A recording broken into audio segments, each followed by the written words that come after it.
All right, guys, we're back for another video with the Craft of the Draft boys, exploring the bolters and bargains. We're going to go through a list of players and decide together whether they are bolters or bargains. Pretty simple task. I'm going to throw to Jonty now, who's going to give us some of our players. Jonty. Yeah, so we'll go one by one. We'll start with Joe Berry. I see him as the prototypical bolter who had a quiet bottom age campaign, but has absolutely exploded as a top ager, so reliable hitting the scoreboard and has a perfect small forward skill set.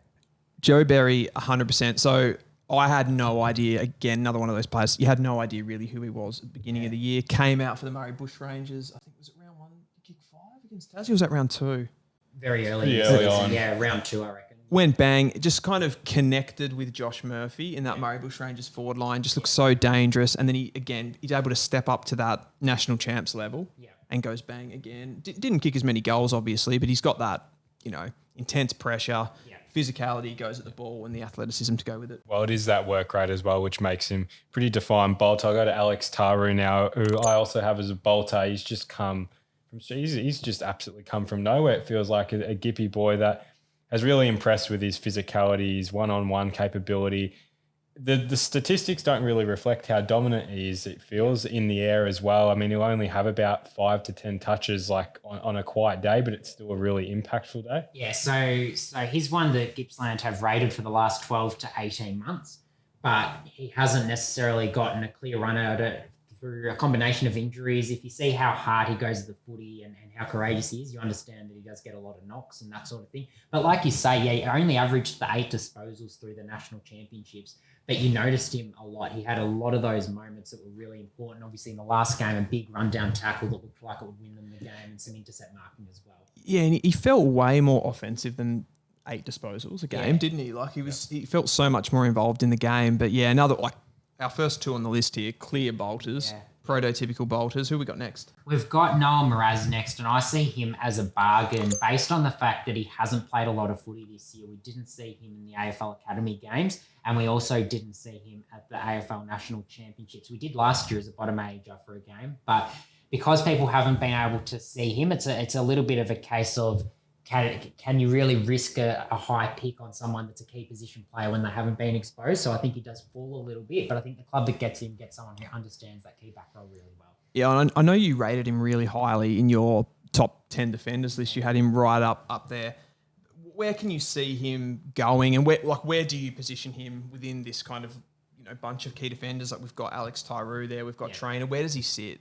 Yeah, I think he's in the top. I think there's a strong argument to say he's actually the best key defender in the draft. I don't consider Luke Trainer a key defender. I consider him a third tall. So behind him, in terms of players 195 plus, I'd say there's a strong argument to be made that he's the best in this draft and would be talked about a lot more if he didn't get injured. But falls to the end of the first round at earliest, probably as a result of that injury. I absolutely agree that it is a bargain. Would you say the same, Nate? I have him as neither, only because injury, I think, plays a part, because he comes back and plays well. He's all of a sudden he's neither, or he's probably in that top 20 and he's a bolter, but not a natural bolter in the sense he's just come back from injury. Yeah. So I've got him as neither at the moment. Blake Lidler's one that is an interesting one, Jonty. I know you've been quite big on his performances. His speed out of the defensive half makes him an interesting watch in the back end of the year. I don't have him as either, but I know you feel quite strongly about him. Yeah, I do. I see him as a bargain based on the fact that he didn't play national championships. And you look at players that don't play national championships and then get drafted. There's not many that are his size. If you're his size, you need to be playing national championships. You're usually a key position player if you're more of a project that gets taken based on your Coates League form. But I do think it was so deep this year with players that were sort of that 180 to 185 centimetre height range, that he was one that just fell out, but he did train with Metro. But his ability to attack off half back, his kicking at times can let him down, but he also has shown that he can lock down as well and doesn't let an opponent get a lead on him. So I think he could be a real bargain for a team that wants someone with a little bit of a point of difference out of the back half. I think that's the niche for him, isn't it? It's that lockdown ability, and we've seen players forge some pretty incredible AFL careers being as that lockdown defender, and you tend to have the ones that get talked about in the draft, they're all those really attacking offensive halfbacks, your Harrison Olivers and your Travalias, but he kind of feels just that, defensive stability sort of role. Yeah, certainly, and he did it on Jack Garrity from the Western Jets about a month ago as well, and did sterlingly. We'll move on to Doug Kerr. I see him as one that could potentially be a bit of a bargain. I don't think the point of difference has been talked about enough with him with his size. He's so strong, stands up in contests, keeps his hands free in tackles and can go forward as well. He's got an ACL injury, which is going to keep him out for the rest of the year, but a Pies NGA prospect that, will sleep. Tom Sims is the next one who, for me, I think he's definitely got to be considered a bolter from where he's come from this year. He's become a real difficult task to hold down defensively. His contested marking capability has been terrific all year. The only question with him at the moment is his scoreboard efficiency, which was a bit lower in the champs. He obviously had big bags in the Talent League. He kicked 7 against Oakley, obviously against a lesser Oakley team that day with a lot of private school boys missing. So that's probably the question with him in the back end of the year. But what do you boys think with Tom Sims?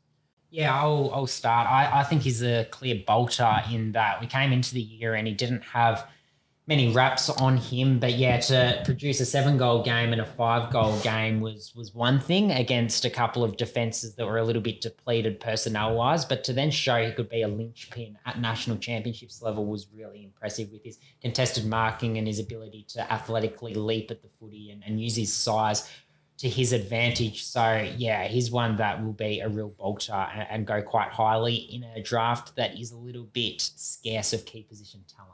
Yeah, he's absolutely a bolter. Like, I totally agree with that. Handful to play on, massive size, and kind of ticks all the boxes as far as like projecting with that size and athletic profile. So, yeah, love Sims.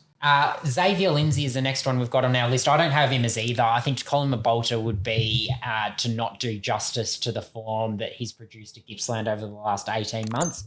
But he has just recently come on people's radars externally, and he's certainly not going to be a bargain, I don't think, because I think he will go high enough that he'll still people have to pay a fair price for him. I feel like he's a micro bolter in the sense that, like, off that Vic Country, Vic Metro game, that standout performance, he's jumped up, but he was kind of already like pretty established, wasn't he? Like, he was in the academy side. He had that kind of pedigree. I have him as a bargain, but I think that's just because even if he falls, to 11 or 12 or 13, I still think he's a bargain in that position for what you're getting as a talented player who understands the game probably better than anyone in the draft. Yes, I agree that it's probably unjust to put him in either, given that it's not a surprise the form he's delivered. But I think where he falls in the draft, I consider him as a bargain. Archie Wicks is next. I see him as a clear bargain because his X factor and potential is scary, but we've only seen it in glimpses. So I think he's one that could fall a little bit, and therefore the club that gets him is getting a really good package. Particularly if your prediction comes true with the Jake Stringer comparison, I think that would be a fairly impactful player. But yeah, I mean, if you were reading, big footy blogs and stuff back in the preseason, it was all Archie Wicks this, Archie Wicks that. Yeah. He hasn't been able to put the season together, which is, Still had a lot of moments, but yeah. Absolutely. And I think that kind of fits again the Jake Stringer comparison pretty well, doesn't it? But yeah, he's like absolute, I think bargain's perfect for him. Yeah, I'd have to agree on that. I just worry, hopefully he doesn't get into a lot of injury trouble in the back end of the year. I think that could hurt his chances a little bit. If he just stays out of that injury trouble, then yeah, he'll definitely be better for it. Toby Travalia, he's at the top of my bolters list. I don't think he put a footer on the whole championships. He's just become, I keep saying he's become an asset rather than just a role player in any team he's been in. I think the only argument you could make about Travalia is just that he's neither, because he was already pretty highly thought of. Again, he was another one, a member of that academy side, albeit people weren't talking about him in the same way since they have in the national championships. Ticks so many boxes as well. He's got that athletic profile and he's that modern day attacking halfback. A lot of those players are stepping up into the midfield now. We've seen, Ed Richards and Hayden Young and those types, and he kind of fits that profile really well. Yeah, he's one who I think you talked about a micro bolter with Xavier Lindsay. Maybe that's somewhere where Toby Travalia fits, I think. But yeah, he's been really highly rated for some time. Obviously, a 16s Vic Country player as well, and a key part of Bendigo's campaign as a bottom major. And the AFL Academy games we've just touched on, being a late inclusion for both of them and what he did defensively and offensively to produce what he did when he didn't know he was going to be playing 48 hours before either of them was really impressive. Murphy Reid next. I have him as a bolter. He was one that I was surprised by how much midfield time he got initially in that first game, and I did voice that at the time.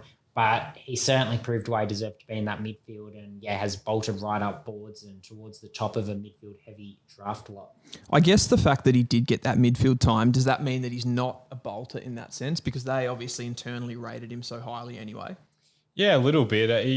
I feel like he's just jumped into every potential he could have unlocked this year, which makes it even better for him that he hasn't really stepped back from any task that's been handed to him and he's taken it on, and that's what has made him so exciting at this level to watch this year, and that makes him a bolter for me as well. He's got that high footy IQ that sets him apart even without probably the heightened athletic qualities of some players. Like he's like what, low 180 centimetre. Yeah. Doesn't really jump or anything, but he just makes up for it with his movement and those sorts of things. Yeah, Harry Oliver is next up. I've got him as a bargain because I think whichever club gets him gets a player that's going to set them up for the next decade off half-back with their offensive stuff. And, his stuff without the ball in terms of his contest defence and his pressure is really good as well. So I don't think the pick that he ends up at, just with the type of player he is, might slip a little bit, so therefore becomes a bargain. I agree, and I think he's had a lot of chat, which kind of makes it hard to be a bargain, but I just think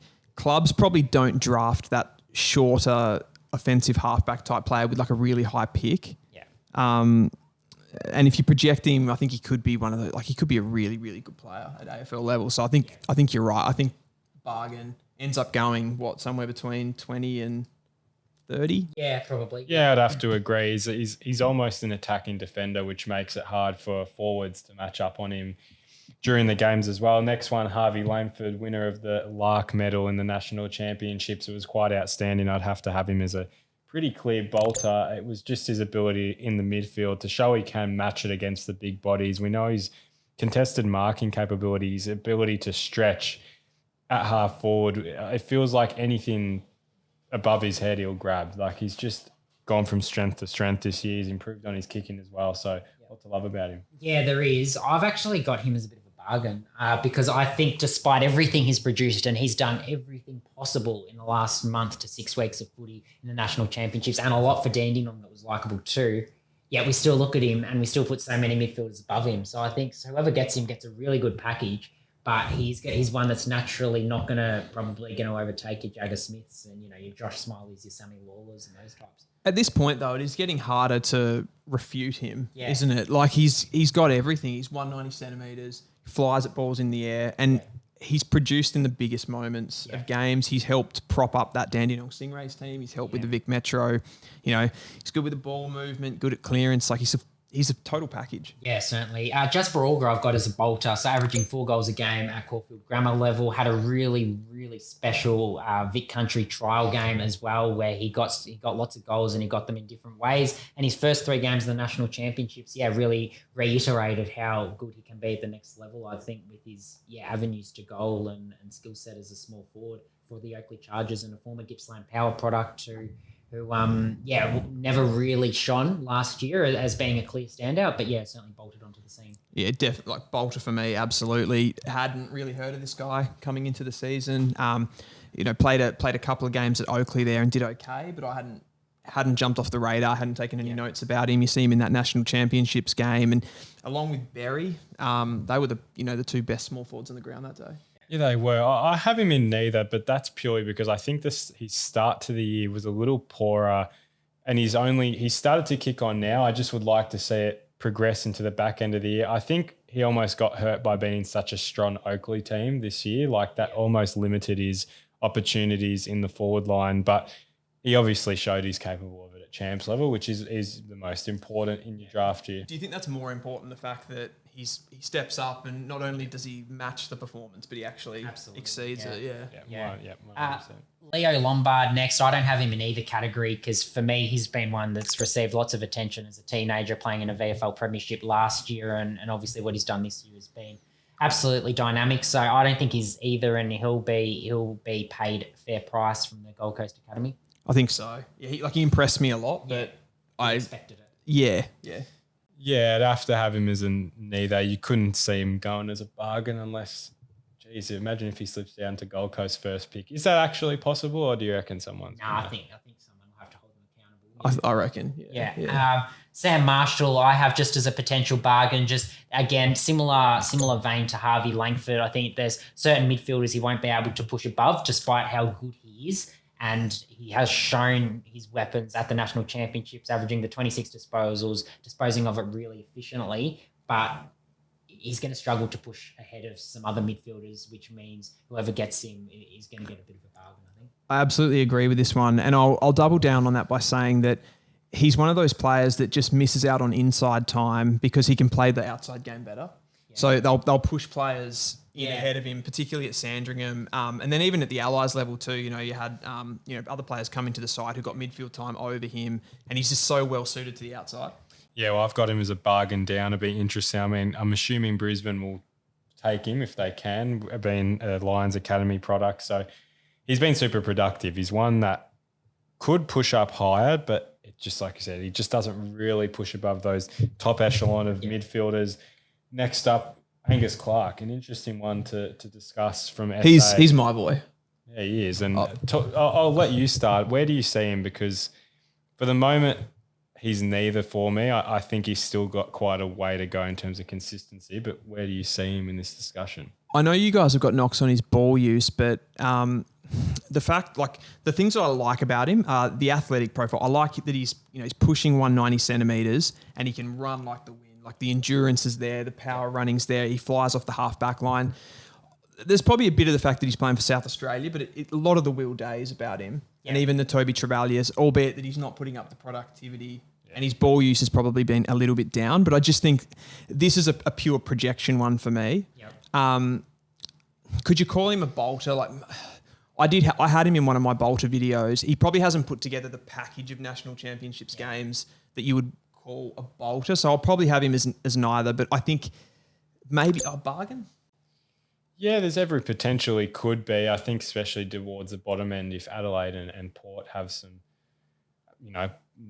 second or third round picks, there's every potential. Not that a SA club has to take him, but I feel like obviously the SA clubs will love first dibs if they can get it. Yep. Certainly. And just a couple more to finish off. Both of these don't fit into either category for me, but Cooper Hines, a really powerful medium forward midfielder, and Isaac Kako, the dynamic next generation academy small forward. Yeah, I think I'll start with Kako. I just think he's still a bolter. If we went back to the beginning of the national championships, I think most people probably had him top 30 just. And then his national championships, he's been able to far exceed that. I think he's the whole pack. I said it in the top 10 video. He's the whole package. He works really hard, hits the scoreboard consistently. So, yeah, love Isaac Kako. And I reckon he's going to be the NGA, isn't he now? Yeah.